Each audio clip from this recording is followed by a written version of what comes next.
Yan, liwanag na eh.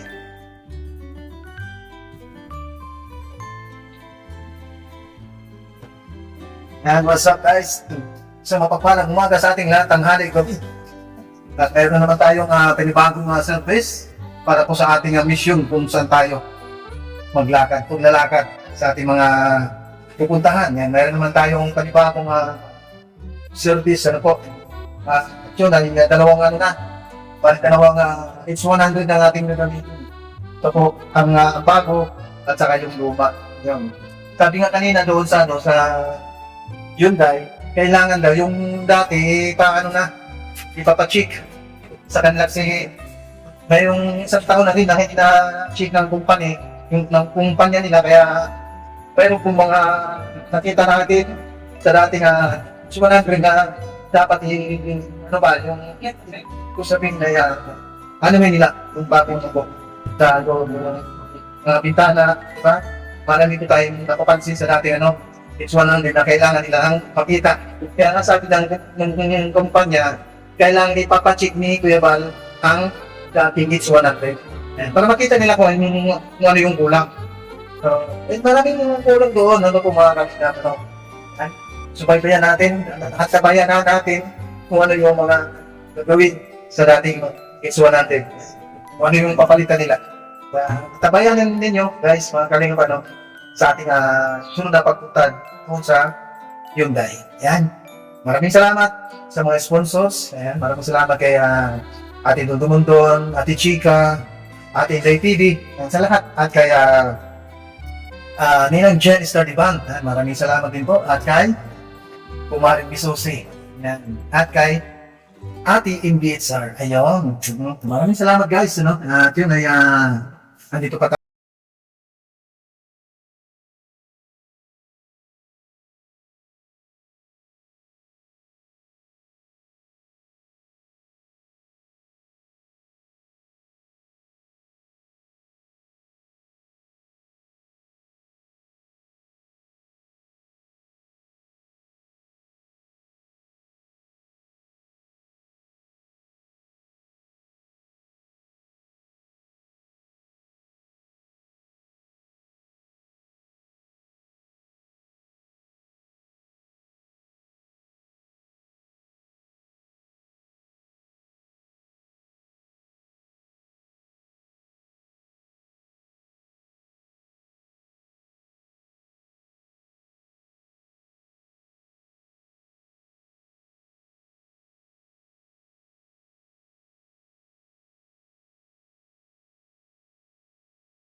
Tapos tubig, ano po?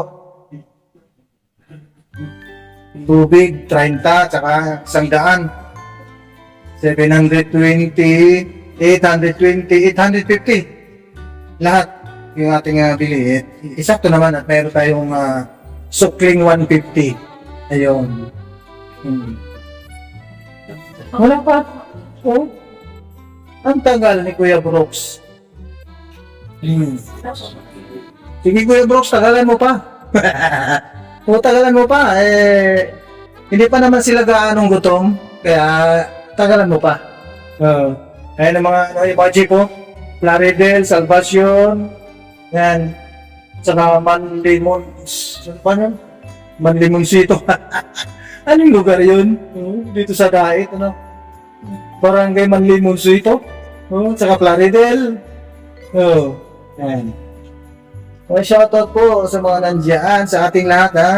At shoutout kay Kuya Bal Santos Matubang, ating Dan Kalinga Proud. At kay Ninang Jen, Star Divant, at kay Ate Dol Dumondon, Ate Day PV, Ate Chika, and Kumaring Miss Osi. Ayan. At kay Ate Imbi Itzar.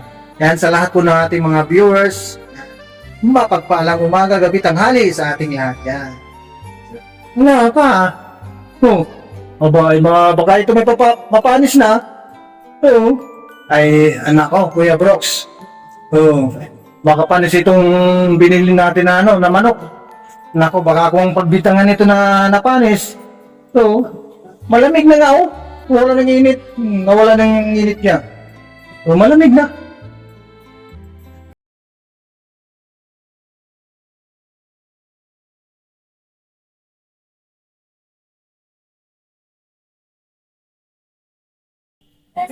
Nako.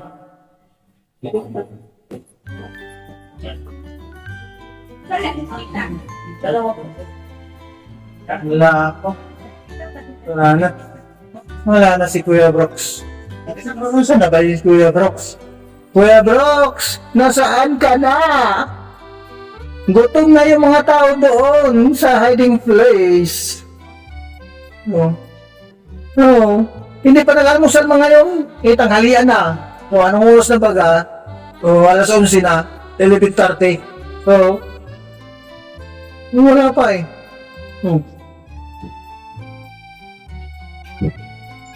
Ay, sa mga naghantay dyan, naghihintay kayo sa ulam, dito pa rin kay Kalinga po hawak-hawak pa rin, yung undox. Meron tayo kasing hinihintay, Kuya Brooks, wala pa hanggang ngayon, bumili ng tubig at saka gasolina sa kanyang tricycle. Wala pa. Hindi natin alam kung anong oras sa darating niya, baka naplata na. Nako, Diyos mio, Marimar. Wala na si Parikoy. Yung pati kong Brooks. Wala pa. Andito lang tayo sa Dait Central Terminal. Po guys, Dait Central Terminal. Wala pa. Nako, pumunta pa ata ng Naga. Si Kuya Borok, doon pa ata bumuli ng tubig tsaka gasolina sa Naga. Anong oras sa makakarating yun? Lakarin ko lang kaya guys. Po mga Kalinga po, wala pa eh. Hanggang ngayon wala pa rin si Kuya Brooks. Nako.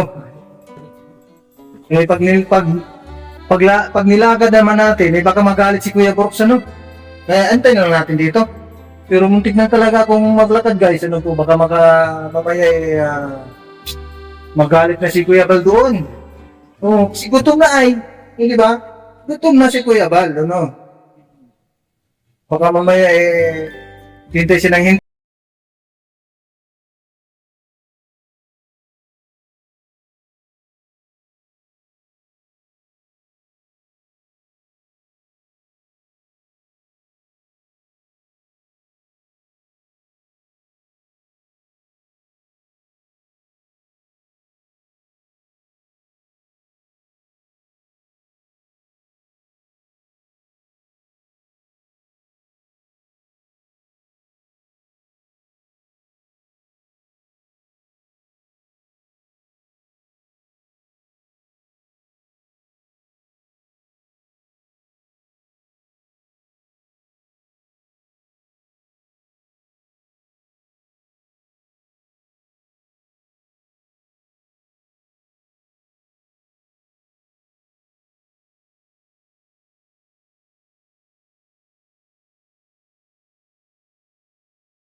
Nga pong si Kuya Bal ay ngayon lang din nakapasok dito po sa sa may Sorsogon Sports Arena. Oo, lahat kami dito namangha. Kasi nga, ito'y malaking ito. Opportunity po sa amin, sa aming mga kalinga partner kung bakit tayo nakarating dito. Ayan, no? O, kahit sino po mga kalinga pa, no? Kahit sino, kasi mamangha talaga. O, biruin nyo po ng mga kalinga pa, no? O, hindi natin ito mapasok kung hindi po dahil sa kalingap ito. O, totoo yan. Hindi natin mapasok ang lugar na ito. Dito po sa Sorsogon Sport Arena. Itong lugar na ito. Yan. Shoutout po sa lahat po ng ating mga kababayan. Magandang umaga, tanghali at gabi. Sa mga kababayan natin dyan sa ibang bansa, sa ating mga netizen na mga subscriber at supporter sa Team Kalingap. Yan, mapalad ang lahat, po mga kaibigan. So, meron doon, may nakasulot doon ay magpapicture po tayo.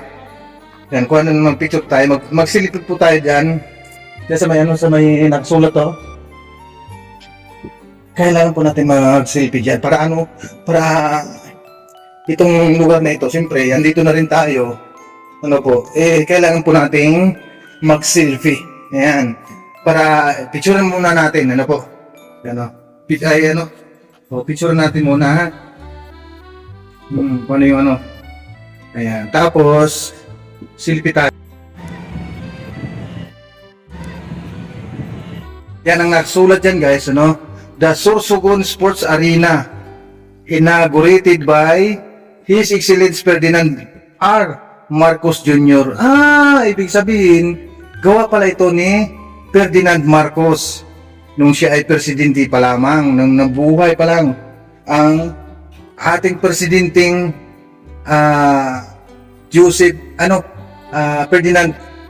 Ferdinand Marcos Jr.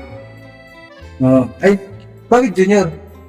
Ferdinand R. Marcos Jr. At dito nakalagay dito, may mga pangalan sa mga senator. Province of Sorsogon is most grateful Senate President Francis Joseph Chis Escudero, former Senator Vicente Toto Soto III, Senator Grace L. Poe,